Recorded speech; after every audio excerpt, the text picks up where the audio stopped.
अल्लाह इंसाफ और एहसान करने और रिश्तेदारों को खर्च से मदद देने का हुक्म देता है और बेहयाई और नामाकूल कामों से और सरकशी से मना करता है और तुम्हें नसीहत करता है ताकि तुम याद रखो।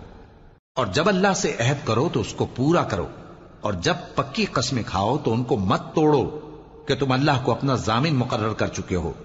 और जो कुछ तुम करते हो अल्लाह उसको जानता है। और उस औरत की तरह न होना जिसने मेहनत से तो सूद काटा, फिर उसको तोड़कर टुकड़े टुकड़े कर डाला, कि तुम अपनी कस्मों को आपस में इस बात का जरिया बनाने लगो कि एक गिरोह दूसरे